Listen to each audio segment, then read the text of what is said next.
नमस्कार। आज हम अमर की कहानी के कुछ हिस्सों पर बात करेंगे। ये अंश हमें आदित्य और नेहा की दुनिया में ले जाते हैं। एक ऐसा प्यार जो शुरू तो हुआ मगर कई मुश्किलों से गुजरा। हमारे पास स्रोत के तौर पर इसी कहानी के कुछ चुने हुए हिस्से हैं, तो चलिए समझते हैं इसे। कहानी शुरू होती है आदित्य से, कॉलेज का हीरो टाइप, हाँ बिल्कुल, लड़कियों में काफी पॉपुलर। जिसके लिए शायद प्यार बस क्या कहते हैं अटेंशन पाने का एक तरीका था। लेकिन फिर उसकी जिंदगी में नेहा आती है और यहीं से सब बदल जाता है ना। हाँ बिल्कुल, ये मुलाकात ही मतलब कहानी का टर्निंग पॉइंट है।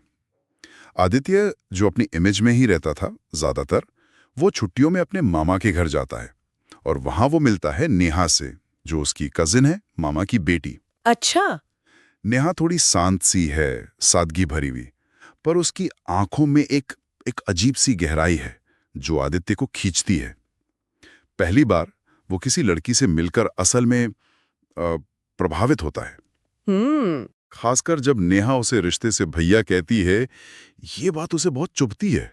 ओहो। और बस यहीं से प्यार उसके लिए खेल नहीं रहता, वो दिल का मामला बन जाता है। फिर वो छुप छुप कर मिलने लगते हैं छत पर, है ना। हाँ, छत पर वो उनका सीक्रेट स्पॉट बन जाता है। और आदित्य अपने दिल की बात कह भी देता है, ये जानते हुए भी कि वो रिश्तेदार हैं। हाँ, वो कह देता है।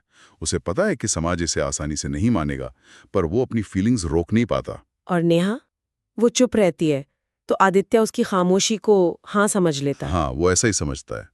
लेकिन ये खामोशी, ये शायद नेहा की उलझन थी। एक तरफ आदित्य के लिए खिंचाव, दूसरी तरफ परिवार समाज का डर।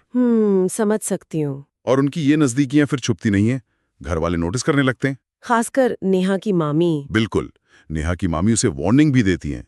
यहां से वो सामाजिक दबाव साफ दिखने लगता है। लेकिन वो रुकते नहीं हैं। नहीं, उनका रिश्ता और गहरा हो जाता है।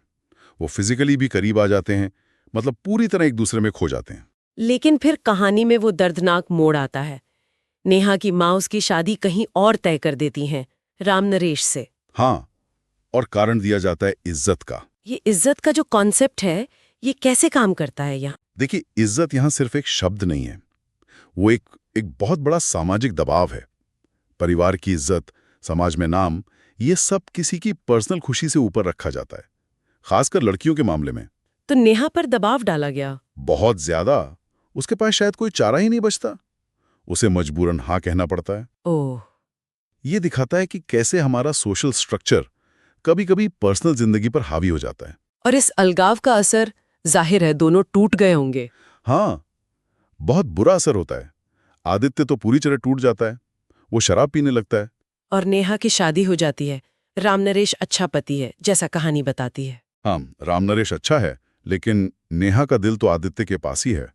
वो अक्सर रात में छुपकर आदित्य की पुरानी तस्वीरें देखती है, उसे याद करती है। कितना मुश्किल रहा होगा ये। एक तरफ अच्छा पति, दूसरी तरफ वो प्यार जिसे भूल नहीं पा रही। बिल्कुल, एक अंदरूनी लड़ाई है जो वो रोज लड़ती है। फिर कई महीनों बाद नेहा मायके आती है और किस्मत। हाँ, किस्मत उन्हें फिर मिलाती है, उसी छत पर। ये सीन तो काफी इमोशनल होगा। बहुत। आदित्य नशे में है, बिखरा हुआ सा। वो अपना सारा दर्द, गुस्सा सब नेहा पर निकालता है। एक पल के लिए वो फिर से जुड़ते हैं, करीब आते हैं। लेकिन नेहा खुद को रोक लेती है। हाँ, वो रोक लेती है। वो आदित्य को याद दिलाती है कि अब वो किसी और की है, और चली जाती है। बिल्कुल, ये शायद उनकी कहानी का सबसे रियलिटी वाला पल है। भावनाओं के ऊपर हकीकत की जीत। और ये उनकी आखिरी मुलाकात होती है। हाँ, इसके बाद वो कभी नहीं मिलते। साल गुजर जाते हैं। नेहा माँ बन जाती है, राम नरेश एक अच्छा पिता बनता है, जिंदगी जैसे। चल पड़ती है। और आदित्य शहर छोड़ देता है। वो कहीं दूर पहाड़ी गांव में जाकर बच्चों को पढ़ाने लगता है। या वो जैसे दुनिया से कट सा जाता है। लेकिन नेहा का नाम, वो उसके दिल से, उसकी डायरी से कभी नहीं जाता। वो रोज उसके बारे में लिखता है। और नेहा भी उसे याद करती होगी अकेले में। हाँ, यकीनन वो भी अकेले पलों में आदित्य को याद करती है। तो कुल मिला के ये कहानी हमें दिखाती है कि कैसे दो लोग मिले, प्यार हुआ, वो एक हुए भी। हाँ, जिस्मानी तौर पर भी। लेकिन समाज, परिवार, शायद हालात कहें, उन्होंने उन्हें एक अधूरे मोड़ पर लाकर छोड़ दिया। सही कहा, उनका प्यार सारी हदें पार कर गया था, लेकिन मंजिल तक नहीं पहुंच पाया। दो जिंदगियां जो साथ होकर भी अलग अलग चलती रहीं। बिल्कुल, अपनी अपनी जगह पर अधूरी। प्यार बहुत गहरा था, लेकिन सामाजिक सच्चाइयां वो ज्यादा भारी पड़ गई। ये कहानी के अंश वाकई सोचने पर मजबूर करते हैं। क्या कुछ कहानियां बस यादों में ही पूरी हो पाती हैं, हकीकत में नहीं? और क्या प्यार हमेशा इन सामाजिक दीवारों के सामने छोटा पड़ जाता है? ये सवाल रह जाते हैं।